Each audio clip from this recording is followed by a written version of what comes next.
Assalamualaikum warahmatullahi wabarakatuh. Jadi ada seseorang ibu yang ingin bercerai dari suaminya. Ia kemudian berdiskusi panjang dengan kiai. Nah, ibu ini bertanya dengan kiai, "Kiai, saya sudah tidak kuat dengan suami saya ingin bercerai saja." Setelah itu kiainya ngejawab, "Memangnya kenapa, Bu?" Setelah itu ibunya ngejawab lagi, "Suami saya sudah tidak punya pekerjaan, tidak kreatif, dan tidak bisa menjadi pemimpin untuk anak-anak. Bagaimana nanti masa depan anak-anak saya kalau ayahnya seperti itu? Saya harus mencari nafkah capek-capek, sementara dia santai-santai aja di rumah." Setelah itu kiainya ngejawab lagi, "Oh begitu, hanya itu aja." Setelah itu ibunya ngejawab lagi tuh, "Sebenarnya masih banyak, tapi itu mungkin sebab yang paling utama." Setelah itu kiainya ngejawab lagi tuh, "Oh iya, mau tahu pandangan saya, Bu?" Setelah itu ibunya ngejawab tuh, boleh Kiai." Setelah itu kiainya ngejawab tuh, ngejelasin tuh, "Begini, ibarat orang punya kulkas tetapi tidak dipakai sebagai lemari pakaian, yang jelas tidak akan puas. Setelah muat banyak, tidak ada gantungan, tidak ada laci, tidak bisa dikunci, malah boros listrik.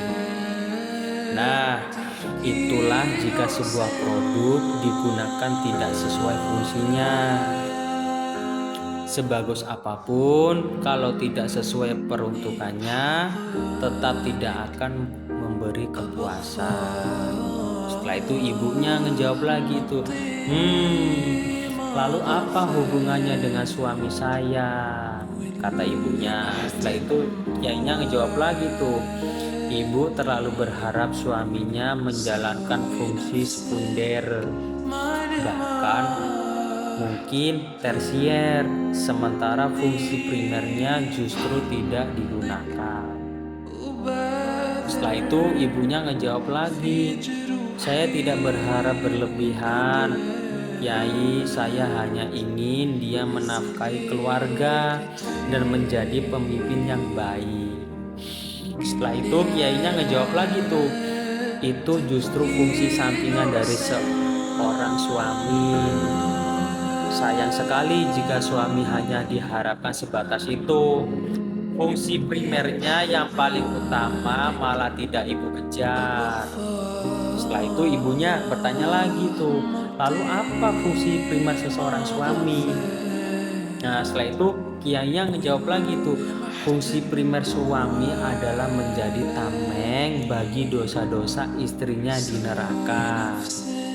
Saat seorang istri memperoleh ridho suaminya, maka dosa-dosanya diampuni oleh Allah karena keridoannya.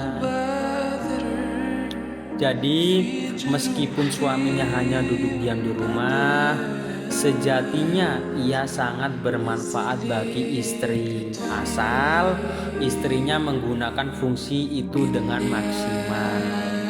Lakukan yang terbaik untuk mendapatkan ridho suami." Dalam sebuah hadis sahih disebutkan, "Ayyumar'atin matat wa jaujuha anha radin dakhalan til jannah." Artinya, seseorang istri yang meninggal dunia dalam keadaan suaminya ridho kepadanya, maka ia akan masuk surga. Selain itu, hanyalah fungsi-fungsi sekunder. Kejarlah yang utama terlebih dahulu. Suami tidak bekerja, tidak mengapa. Yang penting ia masih menjadi suami ibu. Jangan dilepaskan, jangan dicerai. Biarkan ia menjadi tameng dari neraka. Jika bercerai, ibu akan berhadapan langsung dengan api neraka. Karena tidak ada lagi yang menghapus dosa-dosa ibu, kecuali jika amal ibu benar-benar luar biasa dan tanpa dosa. Jika ibu yang mencari nafkah, itu tidak masalah. Semua harta yang ibu berikan untuk anak dan rumah tangga dihitung sebagai sedekah yang sangat mulia, bahkan lebih mulia daripada sedekah kepada anak yatim.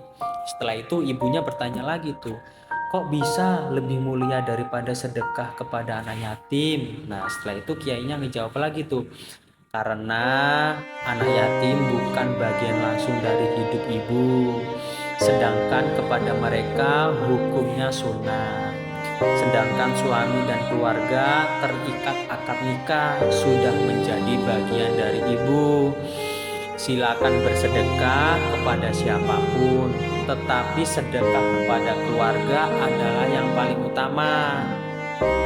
Setelah itu ibu bertanya lagi tuh, tapi bagaimana jika suami zolim bahkan melakukan KDRT? Nah setelah itu kiai ngejelasin lagi tuh, zolimnya akan kembali kepada dirinya sendiri. Suami akan menanggung akibat perbuatannya. Siksa Allah sangat pedih bagi suami yang menyakiti keluarganya. Sementara itu, ibu tetap fokus mencari ridho suami. Pernah dengar istri Fir'aun masuk surga? Apa kurang zolim Fir'aun? Ia menyiksa istrinya, bahkan membunuh bayi-bayi. Namun istrinya Aisyah tetap bersabar. Doa terakhir diabadikan dalam Al-Quran, Quran surat At-Tahrim ayat 11. Ya Tuhanku, bangunkanlah untukku sebuah rumah di sisimu di surga, dan selamatkanlah aku dari Fir'aun yang perbuatannya, serta selamatkanlah aku dari kaum zolim.